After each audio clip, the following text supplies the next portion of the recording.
Good morning everyone and welcome to today's webinar. My name's Jackie and today I will be hosting a very special webinar on HR advice, showing some real scenarios and real advice. So as I mentioned, my name's Jackie. I'm going to be your host. I work for Sage as a learning facilitator, and today we've got some guest speakers for you that I will be introducing very shortly.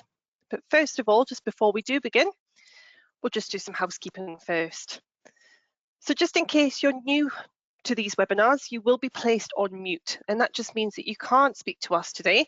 But if you do have any questions, you are more than welcome to send them across to the team today. You can use the icon that looks like a speech bubble with the question mark in the middle, and that will open up the question panel for you to type your questions across to us there. We do also have some handouts today, so if you want to take a copy of those, I do recommend you take them before we end the session today. We have a copy of the slides and also some do's and don'ts provided by the HR team. In addition, if you want to switch to full screen, then we have the option for you to do so too. Like I said, we welcome your questions and we will address as many as we can in a dedicated Q&A session, so slightly different to our normal format.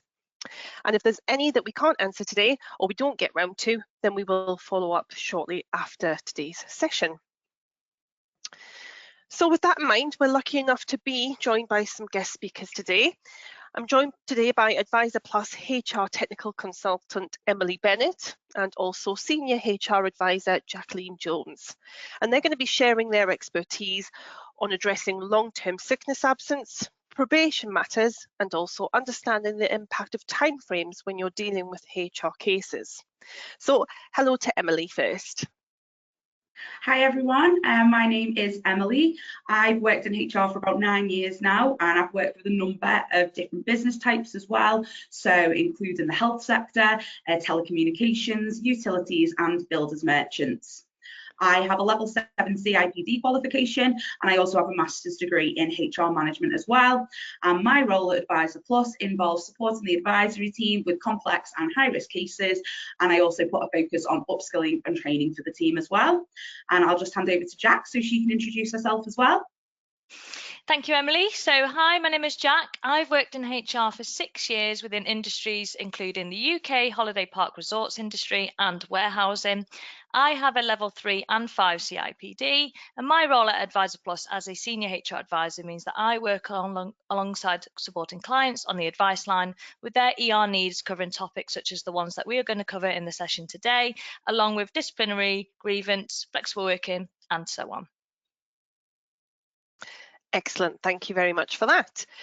So just to go through what we're going to cover today, we're going to be giving some real life HR scenarios from small businesses. We're going to be providing some actionable advice on how to tackle these challenges faced. And we're going to cover, as we mentioned, long-term sickness, probation matters, and also the importance of timeframes in these HR cases. So just before I do pass you back to Jack there, do remember that you can access the slides that we're going to be using throughout the webinar, and you can download those now. And we will be sharing the webinar recording after today's session so that you can watch it back on demand in your own time, and you can share that with your colleagues. We've also shared some do's and don'ts in the handouts there and links to the portal of the policies and areas that you may need to pay particular attention to. So with that in mind, let's get going, and over to you, Jack. Okay, sure. So first up, I'd like to talk you through a case in relation to long-term sickness absence. And long-term sickness absence is where an employee has been absent from work for 28 days or 4 weeks or more. In this case, a manager called for advice regarding having 3 employees who had each been off on long-term sickness absence. So one for 3 years since 2020, one for 9 years since 2014, and another for 12 years from 2012, respectively. The manager questioned, do we have to pay out their accrued holidays each year? Can we carry them over to the next year? And if so, what is the minimum amount that we can carry over? Okay, so there's some long periods of sickness absence there. So what was the advice given in this scenario there, Jack? So the employee would have their current annual leave accrual. So technically what the employee has earned plus the carryover from the previous year. The background information from the manager was that, in our opinion, it is unlikely that they will return to work. We cannot sustain paying out for their holidays each year when we have already had to fulfill their jobs permanently in their absence. However, There is a risk that if the case did go to employment tribunal, the employee could argue that due to the management misunderstanding, it has cost them 8.5 years of unpaid holiday entitlement. These 3 long-term sickness absence cases are now progressing, whereby there have been absence review meetings being arranged and held, with consent obtained for occupational health assessments which are due, and dismissals could be expected on all 3 cases. It is quite important to raise cases sooner rather than later, so that there can be appropriate steps taken earlier to avoid this type of situation occurring. When a manager calls for advice, the typical type of conversation that we will have with them will be to advise maintaining regular communication with the employee. They can arrange welfare meetings, they can arrange occupational health assessments, and we'll also discuss the case with them in detail before progressing and whilst progressing through the formal stages of any process. We can discuss different options with the manager as well to support both the manager and also the employee with their specific situation. So, for example, it might be discussing what regular communication looks like and how often that's going to be and via what method. So that could be emails, text messages, phone calls. Ultimately, what I'm trying to get at here is that communication is absolutely key and nothing should come as a surprise to that employee. Fabulous, thank you for that, Jack. And if you do want some more information on payroll itself and HR, we are doing another webinar in September. Again, we'll be teaming up with our HR advisor experts, and we're going to be discussing navigating payroll and HR further. So there will be details on how to register for that session at the end of today's session. So please keep a lookout for that. And just a quick reminder as well, if you do have any questions, please do feel free to submit them throughout the session, and we will address them in the live Q&A at the end there. So I think it's time to move on to the second case there, case number 2, and back to you there, Jack. Okay, so in contrast to the case that I was just discussing, I've come across a case whereby managers considered dismissal of an employee after they'd only been sick absent for 5 weeks. This was mainly driven by them because they were from a small business and they were anticipating the absence being a longer period of absence and had to consider recruiting to replace the employee as they did not have the resources to cover the work within their existing team. So what was the guidance that you gave to the manager in this case then? So the risks that were highlighted to this manager were that the reason for the absence was due to mental health. So therefore it could be considered as a disability covered under the Equality Act 2010. Now, the definition of a disability as per the Equality Act is a health condition that has or is likely to last 12 months or longer and has a substantial impact on their ability to carry out their day-to-day activities. In addition to that, tribunals would take a dim view on dismissal while statutory sick pay, the government payment eligible to colleagues that are absent from work, is still payable, as statutory sick pay is a statutory right. Now, there are occasions when it is not payable, so please do reach out for advice before communicating any eligibility to a colleague. The advice given on this occasion for this case was to take a proactive action in looking at what steps the business could take to try to prevent a prolonged absence. For example, a welfare meeting in the early stages of an absence could firstly help stop the employee from becoming isolated from the business, and it also gives an opportunity to discuss what a possible return to work could look like. And by doing this, it also allows managers to discuss that employee's fitness for work, when the employee feels that they may be able to come back to work, and what their current barriers are for returning to work, as this gives an opportunity to explore what support and adjustments could be put in place to help return to work earlier, for example, amended duties or a phased return. That's really good guidance there, Jack, for that case. It's really handy to learn these things as the case is ongoing so we can support the managers. Now, some businesses might decide to take a more commercial approach in these situations as well. Currently, if an employee has less than 2 years service, then you could look at doing a probation dismissal. It could be appropriate because the business might not have been able to determine the employee's suitability for the role within the probation period. And also it is a little bit safer, as currently you do need 2 years service to take an unfair dismissal claim to an employment tribunal. Please do keep an eye on any legislative changes coming up though with the new Labour government, as it has been discussed that this qualifying period may change. Regardless though, businesses always pay close attention to whether a colleague does have any protected characteristics that could be covered under the Equality Act 2010, as this would provide a day one right to raise a claim at an employment tribunal if the employee felt they've been discriminated against, so they don't need any length of service to submit that claim. Just to confirm, protected characteristics are defined in the Equality Act 2010, and they include factors which could set people apart from the rest of their team, such as sexual orientation, race, religion, and gender reassignments, though that's not an exhaustive list. One of the factors covered is having a disability that is covered as a protected characteristic, and therefore consideration must be given to if a colleague is likely to be classed as having a disability. As I've already mentioned, there is no qualifying period for submitting a disability discrimination claim. And at Employment Tribunal, if they win that claim, the cap, if awarded, is unlimited, meaning we can't say how much the award would be that would be given. We are going to revisit this shortly then. And that is a really good point, Emily, because I have actually had a case whereby I received a call from a manager who had a direct report at the end of their probation period.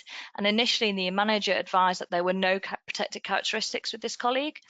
The employee was not performing and was not picking up the role as they should be expected, despite repeated coaching and feedback.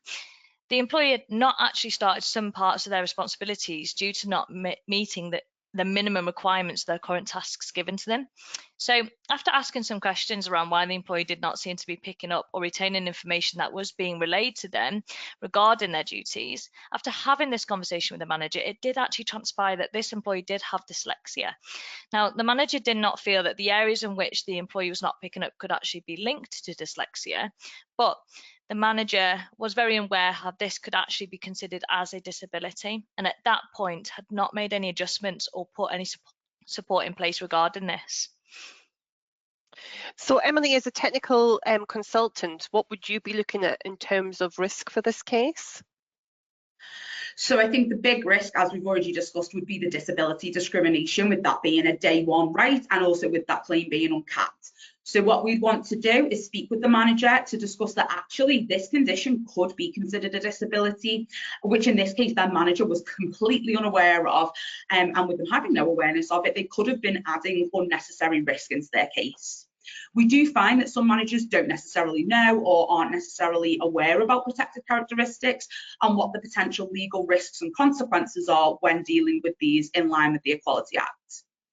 For this specific case, we provided a couple of options. The first one was a high-risk approach, and that would be to dismiss the employee. Because whilst the employee does have under 2 years service and therefore can't claim for ordinary unfair dismissal, they could still bring that disability discrimination claim if they believe their dismissal was linked to a disability and was unfair. And again, the amount that the employee could win at an employment tribunal is uncapped.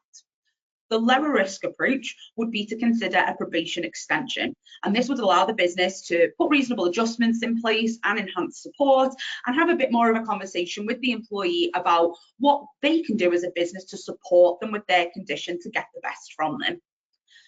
On this case, the manager did make the decision to extend probation, and they put a probation action plan in place with some SMART objectives. They also put reasonable adjustments in place, and because they weren't super familiar with dyslexia themselves, they did this with the aid of the British Dyslexia Association website. So they looked on there about what symptoms there can be and what can help colleagues in the workplace as well. And currently the employee's probation is ongoing, and we are starting to see some improvements in their performance, which is great.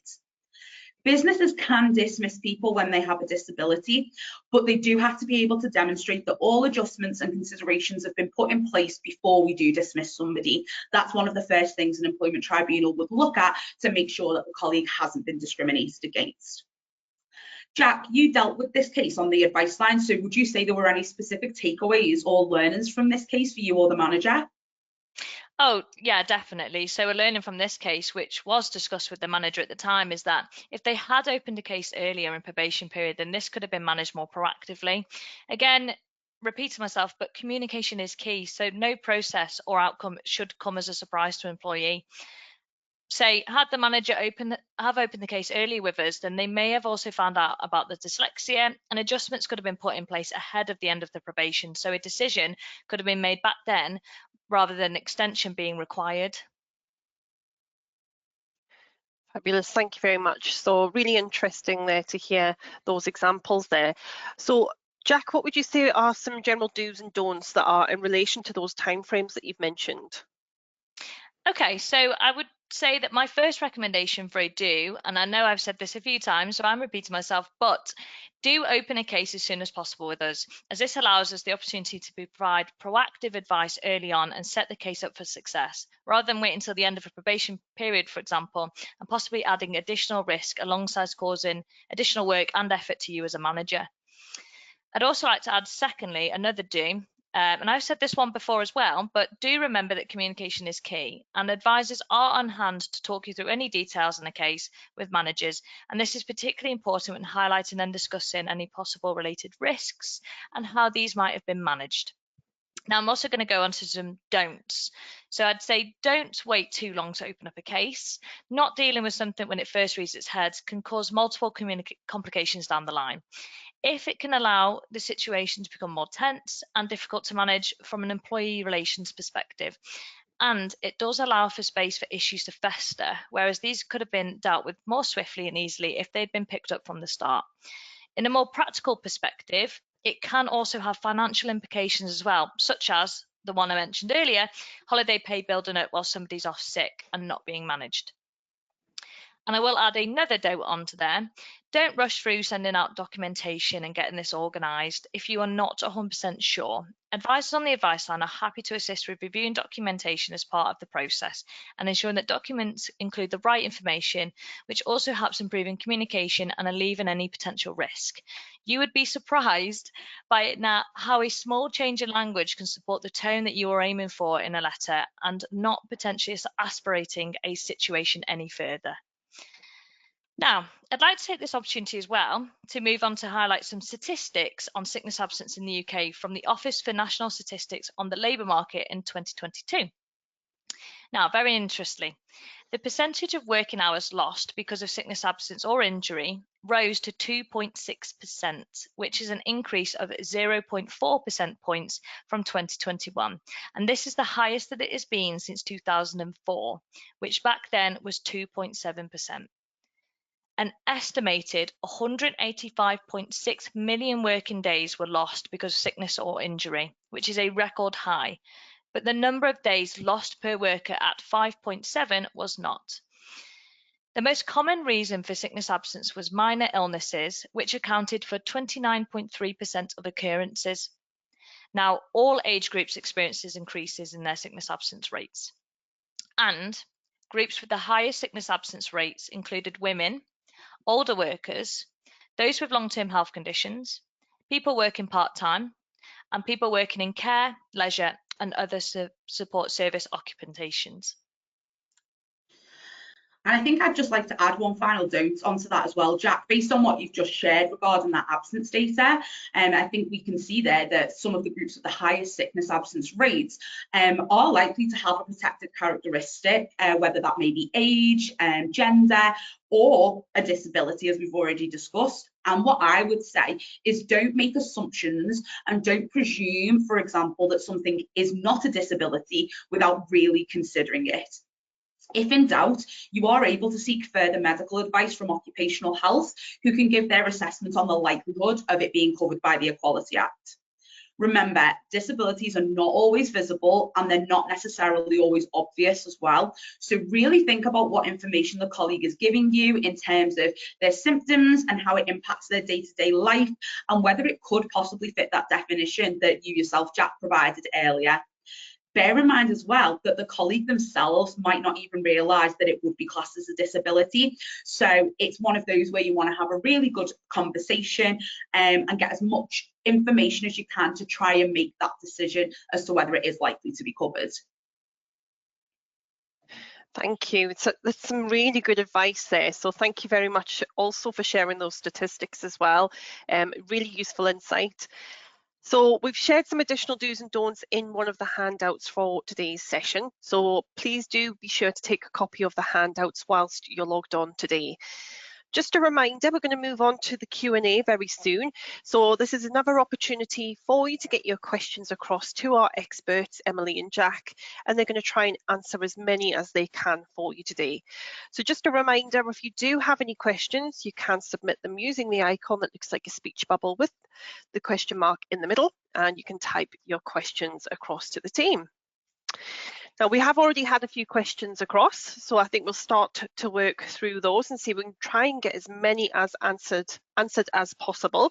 And like I say, if we can't answer them all today, then we will follow them up individually after today's session. Okay, so let's make a start. So first of all, first one there was, hello, could you clarify, do you or you don't carry, sorry, if you could clarify, do you or don't carry over the full holidays entitlements, so long-term sickness over the years to the following year? I'll pass that one to you, Emily. Yeah, so to clarify, from a legal perspective, a colleague does continue to accrue annual leave whilst they're off on sick leave. So what they would be entitled to is realistically the same as if they were in work. So they will be entitled to that year's annual leave that they've already accrued.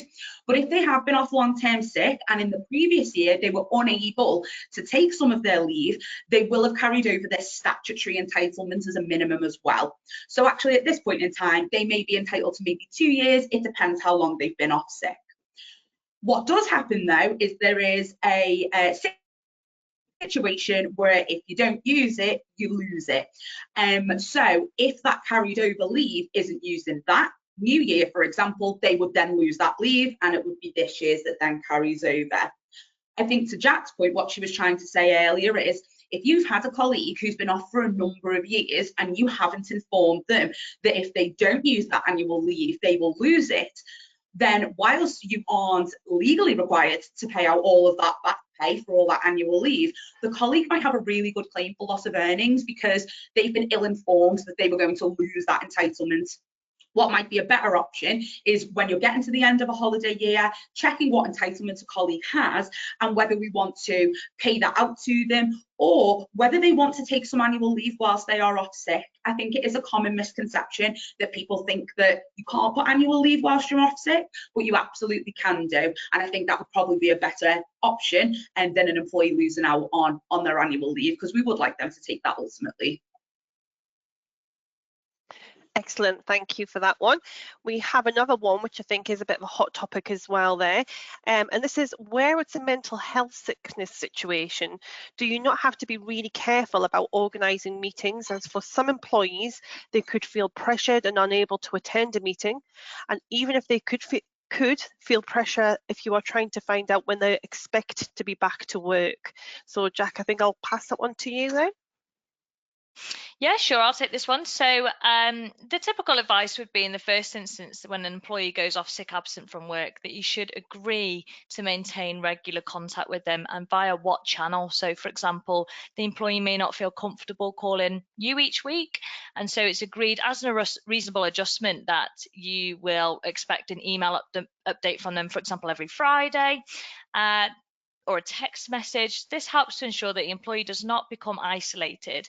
And actually, employees can find it beneficial for themselves to maintain regular contact with their managers so that they feel a sense of being supported by the business and their manager. I would say on that though, that if an employee is going to be off long-term sick absent, so as I highlighted earlier in the session today, that is 28 days or 4 weeks or more, you should in these conversations be sensitively approaching the fact that there would be a requirement for example, a welfare meeting or an informal absence review meeting at some point. And there should be openness around discussing this on how these types of meetings can be facilitated. Albeit they are informal meetings in the first instance, you still may want to have a discussion around how the employee feels comfortable to pick up on those meetings. Again, could that be done virtually, over the telephone? And do they need to be accompanied to these meetings by a fellow colleague?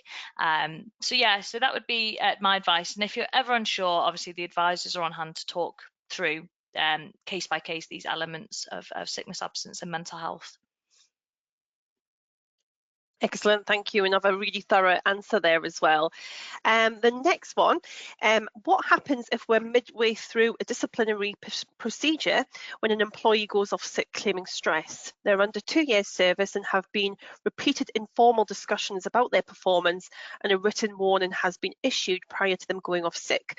Are we in a position to continue with the disciplinary process?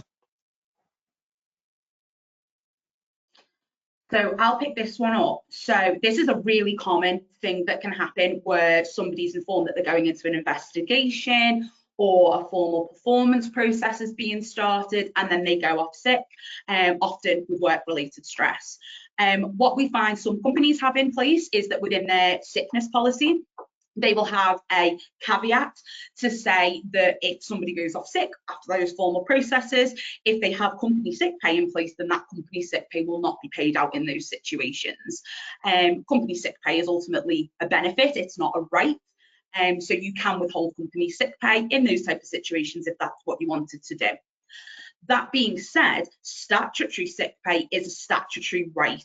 And as long as the colleague is providing evidence, so as long as they're providing a fit note or they're calling you within those first 7 calendar days when they can self-certificate, then statutory sick pay should be paid in those scenarios.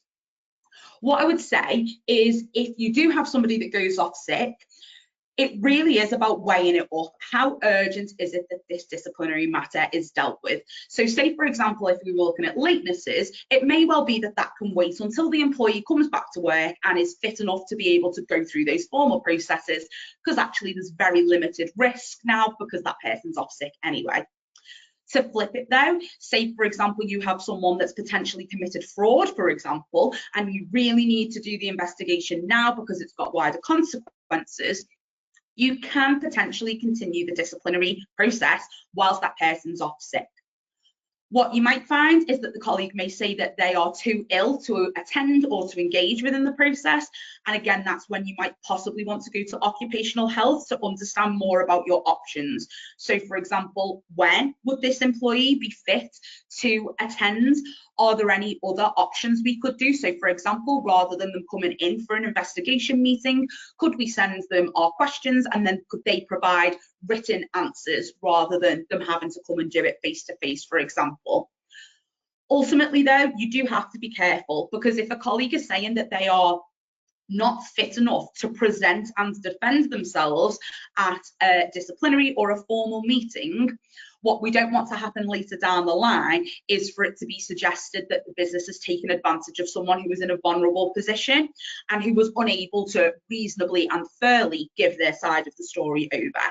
So if in doubt, I would always seek that medical advice, because then you have some backing for whatever action it is you've decided to do.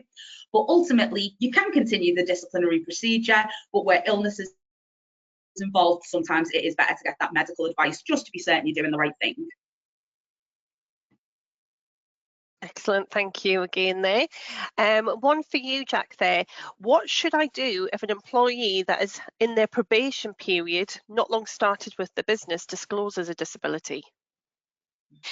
So in this instance, again, I'm going to repeat myself.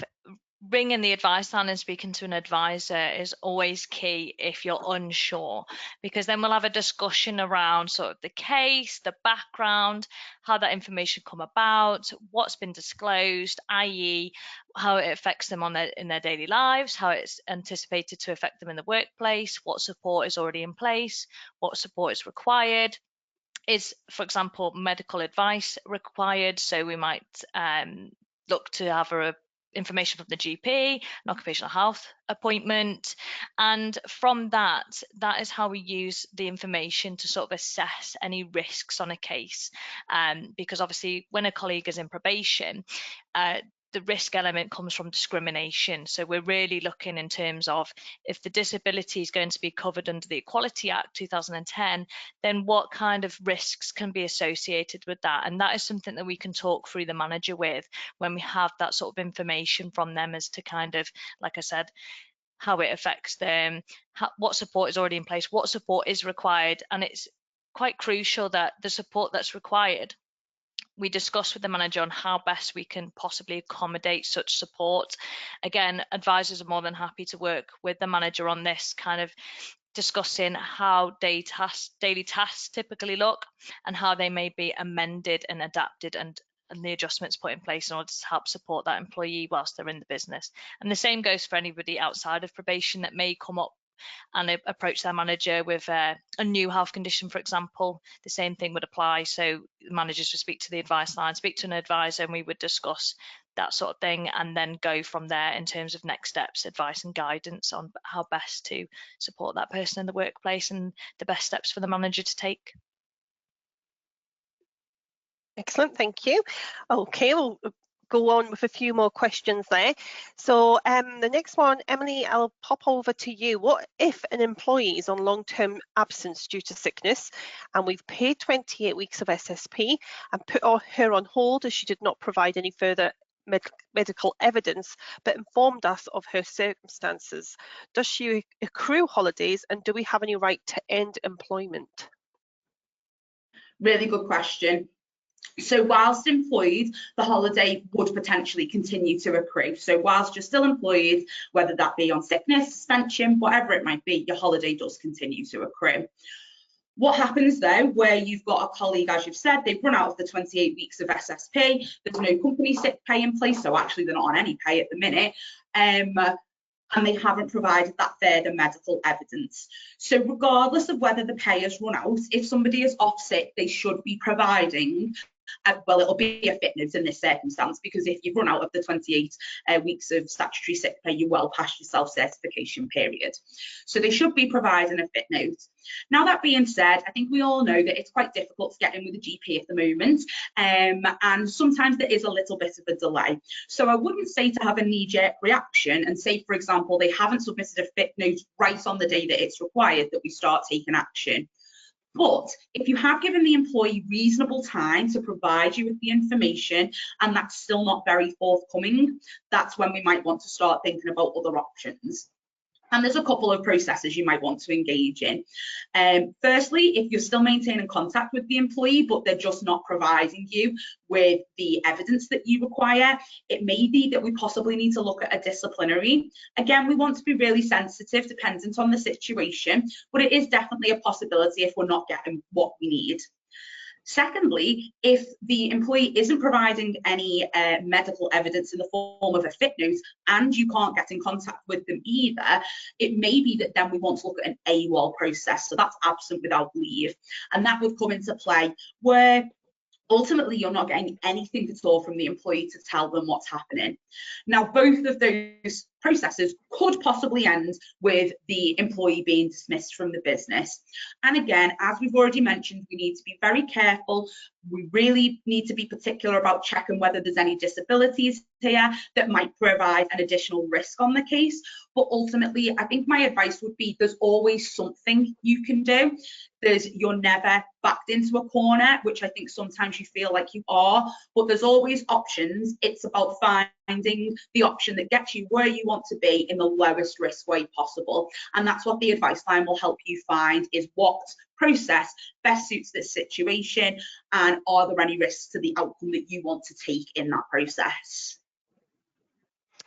Excellent. We'll try and squeeze a few more in there. So the next one, please can you clarify if it is allowed to use holiday allowance whilst receiving SSP in a short or long-term scenario? So it's always a difficult one, this one. If somebody already has pre-booked holiday in and they have a fit note to cover that period, they can ask to have that holiday pay put back in, because you can't be on two types of absence at the same time, and you can't be receiving two types of pay at the same time. So you can't be receiving sick pay and holiday pay at the same time. It's one or the other. So if someone has pre-booked annual leave to say to go on holiday and maybe they're now not able to go because of their sickness, then yes, we should really be taking the holiday back out and they should continue on sickness so that they can use that holiday for its intention, which is ultimately for them to do something in their personal time, not for them to be off sick. That was not the intention they had when they booked that holiday in. Likewise though, Some colleagues may prefer to leave the holiday in, particularly if they're only in receipt of statutory sick pay, because that is likely to be a lot less than what they would receive if they were on normal pay or on holiday pay. So the colleague can leave the holiday in if they would like to, kind of as a little bit of a bump for their, their finances as well. It's one of those where you really need to have that key communication with the employee. Do not make an assumption that they either want to keep it in or want to take it out. It's having that conversation to understand what works best for them, what are they expecting, and does that fit with what we would expect to see from a business perspective. You can also look at paying out holiday pay potentially, and that's something that you can go through with them. What we'd want to see though realistically is we don't really want to be in the situation that Jack talked about earlier, where we've had someone who's been off for 12 years and has got all this back pay. What you would hope is that actually either the colleague has returned to work or we've managed them through a long-term sickness process that has exited them from the business before we get to having to worry too much about paying out holiday and carrying it all over, because then either obviously they're back in the business and they can use it, or whatever they are owed would be paid in their pay packet and they won't have lost out on anything either. Excellent, thank you very much. I think we'll go for one more, try and squeeze that in before we move on to the next part there. So the next one is, I think we've got someone joining us from Ireland. Does the Equality Act cover all of the UK and Ireland? Another really good question, and I'll grab that one given that it's legislative, so that's a bit more my forte. So really good question, and actually the answer is no. The Equality Act 2010 is in place for England, Wales and Scotland, but there are different pieces of legislation in place in Northern Ireland and Ireland. There is absolutely legislation that protects employees from discrimination. So for example, in Ireland, there are the Employment Equality Acts, and they broadly cover the same type of things that we cover with the Equality Act 2010 in terms of race, religion, sexual orientation. But very interestingly, their definition of a disability is wider than that of the Equality Act 2010. So that's really something to bear in mind if you're dealing with an employee where actually they're based in Ireland or that law would apply to them. In Northern Ireland, again, there are separate pieces of legislation which cover employees with protected characteristics rather than one big piece of legislation like the Equality Act. So, for example, in Northern Ireland, they have the Disability Discrimination Act 1995. I think the important thing here to note is that Ireland and Northern Ireland do have different pieces of legislation, and they do also have different processes for an employee to raise a complaint about the way they've been treated. So it's not necessarily the same as the employment tribunal that we have, but it is no less important for businesses with colleagues in those areas to be less aware, or for it to be seen as less important, for protected characteristics to be considered, because ultimately the processes to raise a complaint and the payments and awards that are given on the back of it and the protections in law are all still there, albeit in a different way. Excellent, thank you so much, and those were amazing questions first of all, but thank you as well for those really thorough answers there. So we do hope you found that really valuable. If we weren't able to answer your question, please don't worry, we will follow up your questions personally after today's session. We did get through a good chunk of them there, so thank you very much, Emily and Jack, for your insight, your expertise, and also the practical guidance that you've offered today. Okay, so we'll move back to the slides. So first of all, we just want to let you know that we have got you covered. So if you'd like any help with anything that we have covered today, then please do feel free to check out any of the topics available on our HR advice portal. And I have popped a link in the chat, and there is also a link on the handout today to an article which will help you explore the portal, but also to see what is covered under your subscription with us. If you're a professional or premium customer, then please do not hesitate to call the advice line, and one of the consultants will be happy to provide any guidance on any of the topics we've covered today. As I mentioned on that handout, we've got a link to the article which gives you more information on that portal, and also you can check what you're covered for under your subscription there. Okay, next we just to let you know that HR Advice is here to help you navigate and simplify the process alongside our Sage HR software, where you can automate and simplify your tasks. So you can calculate holiday entitlement, arrange shifts, you can schedule based on people's contracted hours, and automatically log hours worked as well. So if you want more information on a free demonstration of our Sage HR software, then you will receive a follow-up email after today's session, and that will have more information on how to get in touch to arrange that demonstration. We also have some upcoming webinars. I'm just going to go back a couple of slides there. And we have upcoming webinars, as always, across our payroll range. We will be inviting HR Advisor Plus back in September for National Payroll Week. So they're going to be joining us on the 4th of September. We're going to be looking at some more real-life examples and navigating payroll and HR. But in the meantime, we do have our normal webinars. We've got our 30.2 payroll update, which has been released. We're going to show you some of the new features in that, and also attachment of earnings and variance reporting as well. So you are more than welcome to register for those sessions. They are free of charge, and we have a link again in the handout, or you can look at the whole range across both payroll and Sage 50 accounts on sage.co.uk/webinars, and you can get yourself registered there. Please do watch out for more information on National Payroll Week. We will be offering a range of webinars to celebrate that week at the beginning of September. Okay, so that brings us to the end of today's session there. So again, I just want to say a thank you again to everyone for joining us today on today's session, but also to our experts, Emily and Jack. Thank you again for all of the insights that you've given us today and all of the support on those questions.